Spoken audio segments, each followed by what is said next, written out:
¿Cómo están, amigos de Videos Mundo? Noticias al momento. Donald Trump advierte al gobierno de Nicolás Maduro. Ha manifestado que Estados Unidos no se quedará de brazos cruzados si es que el gobierno de Maduro continúa con su intención de llevar adelante la Asamblea Constituyente.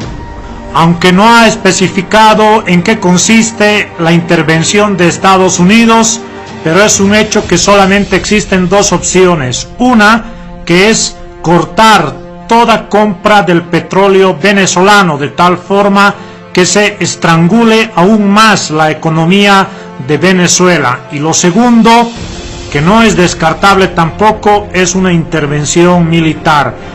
Les invito a ver a continuación precisamente los reportes sobre esta advertencia de Donald Trump, como también la entrevista, cómo está reaccionando ante esta última noticia los portavoces de la oposición, concretamente el vicepresidente de la Asamblea Nacional de Venezuela. Al final de este video, amigos de Videos Mundo, por favor déjenme sus comentarios. ¿Qué les parece la advertencia de Donald Trump? ¿Sería bueno para Venezuela, para solucionar la crisis, una intervención directa de Estados Unidos? ¿O es que prácticamente es una violación a la soberanía de un país? Por favor, ustedes dejen sus opiniones y comentarios, los vamos a leer. Y de último minuto nos llegan estas declaraciones del presidente Donald Trump tras la consulta popular en Venezuela. Y esta vez es una advertencia. Trump dice que, y vamos a citar, Estados Unidos no se quedará mirando cómo Venezuela se desmorona. Agrega que las acciones del pueblo, refiriéndose al plebiscito, siguen siendo ignoradas por un mal líder con sueños de volverse un dictador. Y reitera que tomará medidas económicas rápidas y fuertes si se instala la Asamblea Constituyente. De lo que los líderes de la oposición en Venezuela han llamado la radicalización de la desobediencia civil contra el gobierno de Nicolás Maduro, nos acompaña Freddy Guevara, el diputado Freddy Guevara, que además es el vicepresidente de la Asamblea Nacional de Venezuela. Diputado Guevara, gracias por acompañarnos, bienvenido a Panorama Mundial.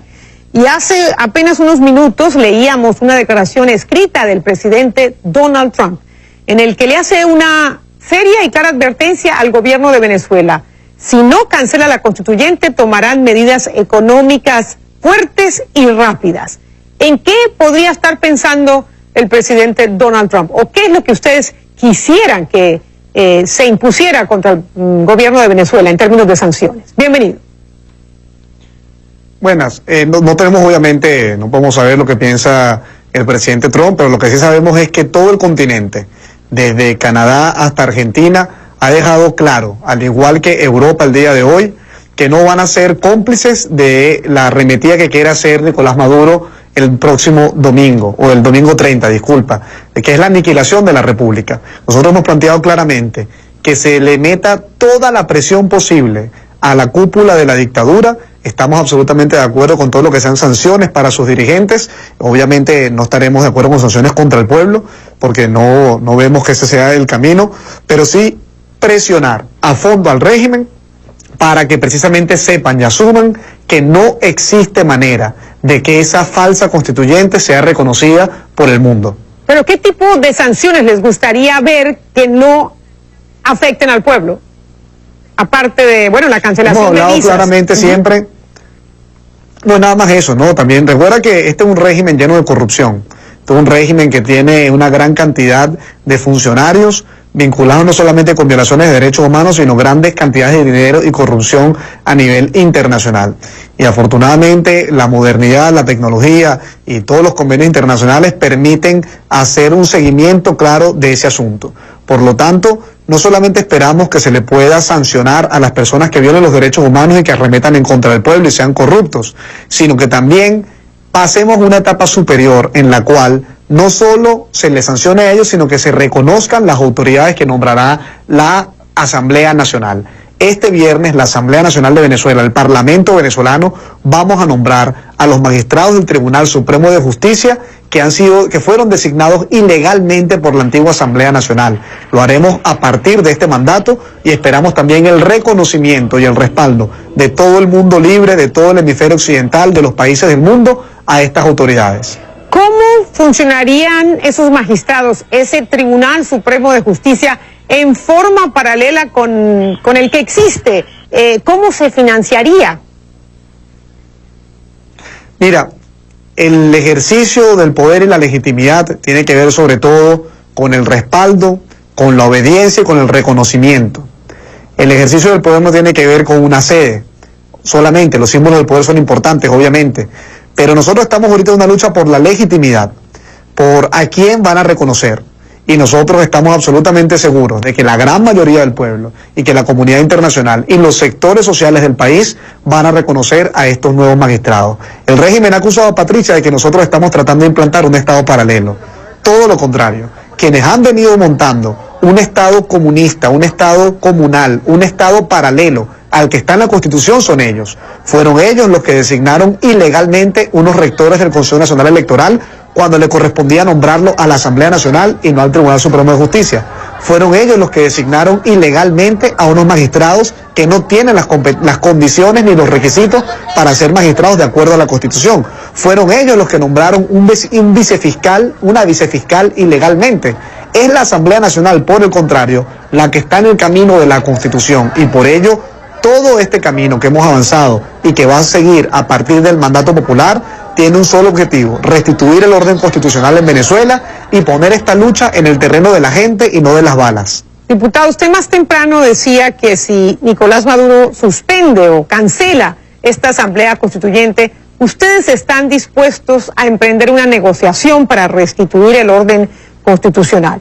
Y me pregunto si ya hay algún tipo de acercamiento, si hay algún indicio, si se puede realmente acordar una negociación y también acordar una transición, que es lo que ustedes buscan, un gobierno de transición, pero sobre todo, si podrían coexistir con el chavismo. Mira, yo creo que la palabra coexistencia no es la adecuada, ni tampoco el cogobierno, porque aquí no estamos buscando gobernar al mismo tiempo. Aquí lo que estamos hablando es de que se pueda convivir en un mismo país diferentes tendencias políticas, pero en el marco de la Constitución. Lo que jamás se nos puede pedir a nosotros que aceptemos es que nosotros aceptemos una pequeña cuota de poder y que ellos entonces tengan la violación y mantengan la violación de la Constitución o se queden para toda la vida. Nosotros hemos y mantenemos la misma posición que hemos hecho desde el día 1 que ha comenzado estos conflictos. Claro que uno está a favor de que haya una solución negociada a esta crisis. Y lo hemos dicho claramente, esto se resuelve con una de dos maneras. O que Nicolás Maduro acepte negociar una salida a esta crisis que pasa fundamentalmente por un cambio de gobierno y permitir que sea el pueblo el que elija y no actores que no sea el pueblo, es decir, la soberanía reside en el pueblo, o que por el contrario la presión continúe hasta que quienes sostienen a Maduro le retiren el respaldo. Y en este caso son funcionarios públicos, pero particularmente la Fuerza Armada Nacional. En este sentido, nosotros reafirmamos con mucha claridad que el camino del entendimiento solamente puede existir. Es decir, aquí no podemos seguir una agenda de diálogo que solamente sirva para desmovilizar, dividir o generar intrigas. A partir del mandato, y eso es lo que hemos dicho el día de hoy, cualquier agenda de negociación posible está enmarcada en una sola realidad: cómo hacemos valer la decisión del pueblo. Es decir, aquí no se trata de negociar la permanencia del régimen a cambio de unas pequeñas cuotas de poder. Lo que se trata es de buscar ya no definir qué se va a discutir, lo que se tendría que discutir en cualquier proceso de negociación serio, que debería emprender un régimen que tuviera algo de sensatez al ver lo que pasó el día de ayer, es cómo y cuándo vamos a generar ese mandato popular, es decir, cómo y cuándo vamos a tener poderes públicos nuevos, cómo y cuándo vamos a convocar elecciones, cómo y cuándo se va a conformar un gobierno de unión nacional, cómo y cuándo se va a parar la constituyente, que tiene que ser antes del 30 de julio. Pero lo que no se puede plantear acá es un proceso de negociación que simplemente tenga la premisa de tener concesiones aceptar una paz de esclavos a cambio de que el régimen no nos mate. Eso es algo que jamás nadie aceptaría. Y si se cumplen todas esas condiciones, ¿qué concesiones estarían dispuestos ustedes a ofrecer y qué condiciones y qué concesiones estarían dispuestos ustedes a aceptar? Mira, todas las grandes transiciones, estamos hablando de ejemplos como Sudáfrica, en Mandela con de Klerk, en Chile con Augusto Pinochet, también pasó en Brasil tras la dictadura brasileña, es decir, en el propio México luego del cambio con el PRI. Ha habido concesiones que se han de lado y lado. Por ejemplo, muy poca gente sabe que el vicepresidente de Mandela fue de Klerk en un momento. Muy poca gente sabe que Augusto Pinochet estuvo prácticamente 6 años todavía dirigiendo lo que era la Fuerza Armada de Chile. Y así van ocurriendo muchos ejemplos. Justicia transicional también ocurre en muchos de estos casos.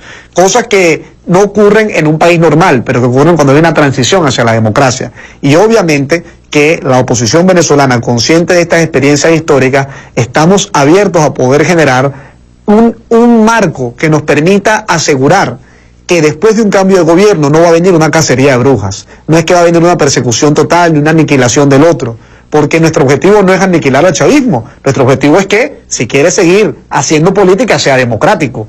No se trata de eliminar al otro, se trata de permitir un país en el cual haya un mecanismo de convivencia y la gente decida, porque ese es el tema de fondo, la república y la soberanía popular. Bueno, de presentarse el peor escenario para ustedes, que la constituyente de Nicolás Maduro se realice el 30 de julio, ¿cuál es el escenario de la radicalización del que usted, diputado, hablaba más temprano en el día de hoy?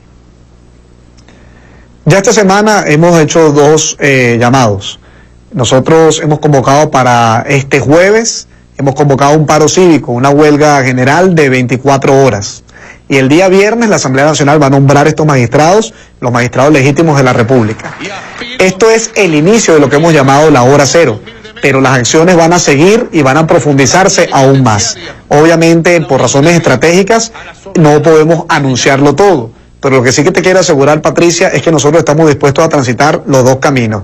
El camino del entendimiento, que ojalá sea el que permita al país tener una solución a esta crisis sin tanto trauma o más trauma de lo que ya tenemos, porque hay 94 venezolanos asesinados, pero también estamos dispuestos a asumir el camino del conflicto. De un conflicto sin armas, pero un conflicto político de profundidad y escala, que no se ha visto en la historia de Venezuela y que no se ha visto en el continente americano, para resguardar y defender la república, sus valores y los derechos humanos de nuestro país. No vamos a permitir, Patricia, y vamos a hacer todo lo que tengamos que hacer para resguardar la Constitución, el Estado de Derecho y los derechos humanos de los venezolanos. Diputado, volviendo al tema de las sanciones, que es de lo que han hablado varios gobiernos a través de sus cancilleres y de sus portavoces. Hoy más temprano, nuestro analista de cabecera, Carlos Alberto Montaner, hablaba de una posibilidad, y es que el gobierno de Donald Trump, en lugar